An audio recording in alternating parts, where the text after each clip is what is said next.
Hello there, and welcome to episode 11 of my quick tutorial series for Dwarf Fortress. So in this episode, I'm going to cover the topic of strange moods and artifacts in Dwarf Fortress. Something that everybody knows about. We're going to cover the things that you need to know to get them done. If you are new to this whole series, there is a playlist link down there below in the description box leading to the entirety of this series where I explain the whole game in episodes like these. Now, let's get to the topic. We have here this guy going, this lady going for artifact business. You will notice that from time to time you hear a strange noise and somebody will withdraw from society. Then they will try to claim a workshop. If this doesn't happen in your fort, that does mean that you are lacking the fitting workshop for that. Sometimes dwarves, especially if they come with a certain job, they want to work on that. If this happens, always just look up the dwarf, check out their jobs that they have learned, and compare it with the workshops that you got. The usual culprits, at least in my fortresses, were glass workers. Sometimes the ceramics was also to be blamed, and leather workers. I have in this circumstance, for example, not even one yet. We haven't had the clothing industry yet. So clothes and leather workers can be sometimes also required. Just check out the jobs. It's the best way to do it. Okay, so Zulban now is going to go for that carpenter's workshop, and I dare say we just follow her for a moment while I'm explaining what's happening. So, once in a lifetime, a dwarf can be struck by a strange mood to create an artifact. This is the pinnacle of well, how to put it, of their craftsdwarfship. Depending on the type of strange mood they have, sometimes they will be possessed by a outside entity. Then they won't retain any bonuses, you just get to keep the artifact. Sometimes the family of the dwarf will seize the artifact. Then you won't be able to work with it because it's in possession, the private possessions of that particular family. Basically out of your reach, but you still have to protect it. More about that later. If the dwarf is in any other way here inflicted with a mysterious condition, with a strange mood, then they will become legendary in the linked job. So for example, Zulban captured for herself here a carpenter's workshop, so I assume that she will be afterwards a legendary carpenter. Depending on the workshop they pick, it's gonna be a legendary something after creating an artifact. So, in our case, Zulban was a very easy to please person. She only picked up persimmon, woodlogs, and dolomite. If a dwarf goes for a strange mood, they will want to pick up a random amount of all manner of different materials, totally depending on the workshop, of course. Among these can be stone, wood, bone, leather, metal, shells obtained by fishing, all these spider silk, plant fiber, animal fiber, animal cloth, the yarn cloth versus the plant cloth. I'll be explaining that in the clothing industry video a little bit more closely. But altogether, these items, obviously also glass and gemstone, must be present for the dwarf to create the artifact. If any of these materials are missing and cannot be obtained during the time of a couple of days, the dwarf will go insane. There's also a subtype of strange mood, which can happen if it is happening to a psychically unstable dwarf, namely the unhappy ones. So if they are here in the lower echelon of mood and get struck by a strange mood, this develops sometime into a fell mood. This lets them drag one other dwarf by the heels, murder them, and turn this dwarf into an artifact. This is not crime.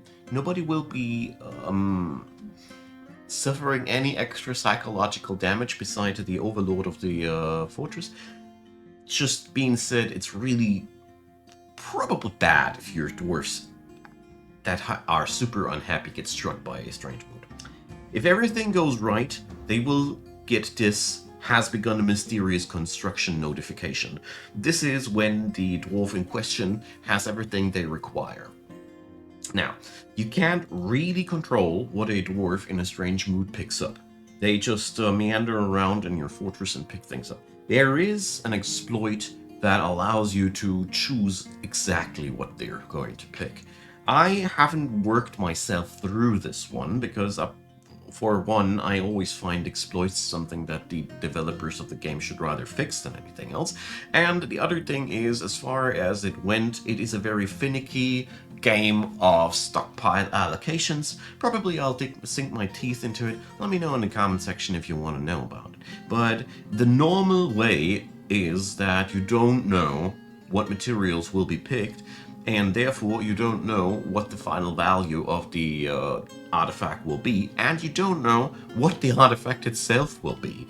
So let's let some time pass by while Zulban is working her artifact. You also have no control about when this happens, to whom it happens. It's completely random. The only thing that I know about is that there is a certain threshold of artifacts that can be created in one fortress, but I think the number was pretty high, somewhere in the triple or even quadruple digits. I don't know exactly. I just do know that there is a maximum amount of artifacts that can be created in one fortress before it stops happening eventually. So as you can see, Zulban is still working quite a while on it. This is typical. Artifacts do take some time, and also the insanity that can happen from the failing at creating an artifact does also take some time until it occurs. So you have quite some time to get stuff together. By the way, if the creation of the artifact fails, the dwarf will either sink into a depression where they will eventually die from dehydration, or they will go berserk and have to be struck down in a lethal way. They will only go down when they're dead. So, in any case, you should really try to avoid that artifacts can't be made. But there are a few tricks that I want to teach you in the case that you don't make it, because, in all honesty, I have a lot of experience with this game and I still fail from time to time because they tend to want that one specific exotic ingredient that I currently just cannot attain. Or, yeah, stuff like that.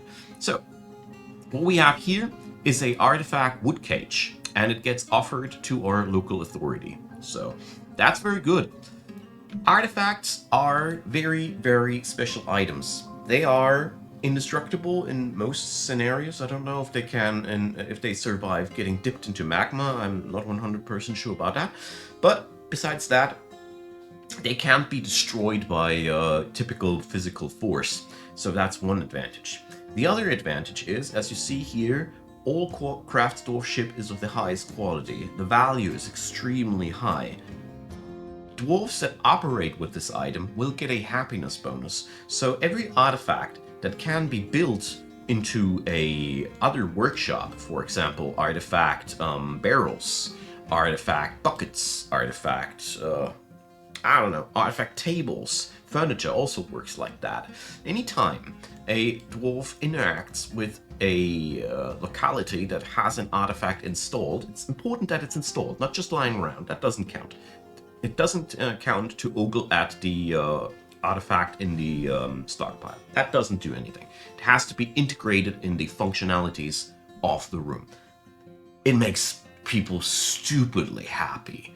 So with this cage, well, there's not too many things that we can do with it because, you know, there's, I don't know out of the back of my head what we could do with it, but there's one thing that you must do with your artifacts, and that's protecting them. Other outsiders will from time to time come visiting your fortress, and if they are in league with the evil forces, they will notice that you have artifacts and they will try to steal them in manifold ways. Therefore, storing your artifacts somewhere safe is very, very important. So it does never hurt to just create a room somewhere where you store your artifacts. It's a little bit obnoxious because you need to deploy them manually, but it is what it is. You luckily have an objects menu which keeps track of the artifacts for you. You can also craft at the stoneworkers workshop, here, a pedestal. If you set these up, you can then present the artifact on a pedestal and then put a door in front of it and lock it. So there's options. But either way, the chance always persists that items that are artifacts get stolen. So store them accordingly. Because the problem is a stolen artifact will drive the creator of the artifact insane. Their mood will be catastrophically until the artifact is returned, and the problem with that is, as far as I know, it's still a lasting bug that artifacts that are stolen are gone for good. I have read it a while ago that it is a known bug that artifacts that are stolen cannot be retrieved even if you know which culture took it from you. It's just a thing that, Dwarf Fortress is riddled with long-standing bugs. Either way, if you know anything more about these topics, please let me know in the comment section, because, I would love to know myself as well. That being said, artifacts are therefore never meant to be sold at the trade depot. You could be lured into doing so because of their insane value. Don't do so. It's not a good idea. Besides that, incorporating artifacts into every point where you could afford it is a great idea. Later in the game, when you have noble people that you need to please, and the guilds and the temples also start to have needs that need to be fulfilled with dwarf bucks, well, that's where artifacts also can come in handy. Guild halls and temples need to have a certain value in terms of dwarf bucks eventually, and putting an artifact in there is a grand way to just increase the value of these. Just as a couple of ideas what you can do with artifacts. In terms of artifacts that are wearable, you can also assign them to a certain person in your nobility or your management staff.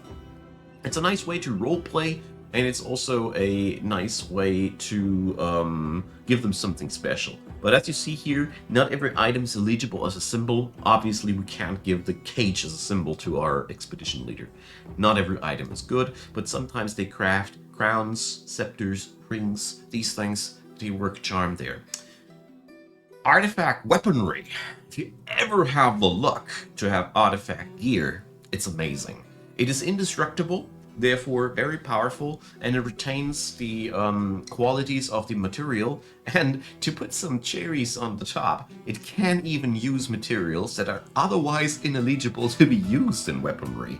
The most famous usage here is probably platinum, which is a super dense and heavy material, which makes great hammers, even though it's quite rare and such. In case you didn't know, I did miss it out in the forging section. Silver is the next best thing that is legal to use for blunt weaponry.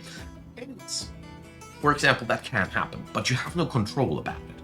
When it happens, it does happen. That's why people invented that exploit, probably, to get the artifacts in the way that they want them to. But like I said, this is not the topic of this video.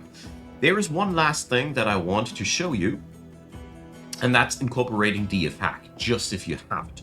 If you type in strange mood in here, you can check out what kind of things they have, and you can even... No, that's not the one.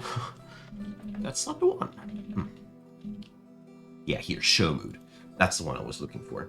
When you use this one and you first click the dwarf in question, and then you go into the DF hack menu and type in show mood and type enter, you get a explicit notification about what the dwarf in question wants. Because they do type it down in pretty miraculous ways, let's put it down like that, depending on the type of artifact. So this can help you. Show mood is one order, and the other thing is you can check out the Dwarf Fortress Wikipedia, where you also have a pretty nice and lengthy article about the whole topic. So, now you know the utmost basics about artifacts, and I hope it'll help you out in getting those strange moods done.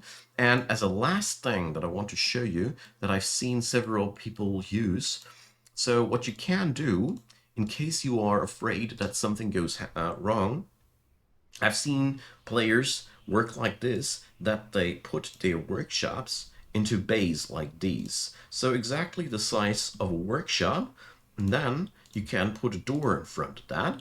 And in case the dwarf sits there and is incapable of grabbing their materials, you can just seal the door and let them sadly die in there. But the thing is, it'll be much less traumatizing to the rest of the fortress if they only find the carcass of a madman in there, compared to a rambling madman trying to kill everybody or just shambling through the hallways and slowly dying. It's just one trick that I've seen along the way, but as you see there, I didn't give too much about it because I like my games full of incidents like these. If they happen, they happen. Don't try to play too safe. This is one of the most foolproof ways to ruin your fun in Dwarf Fortress. That all being said, thanks for watching. That's gonna be the end of this video. Next video, I'm going to introduce the Dwarven military to you, so look forward to that. Let me know in the comment section what you think. Like I said, description box down below is a link to the rest of the series. Leave a like, leave a subscribe, check out the supporty ways down there. Many thanks to all of you who support the channel. I deeply appreciate your help, and a lot of thanks for watching this video up until the very end. I truly appreciate you folks a lot. So, see you all on the next one, and have fun.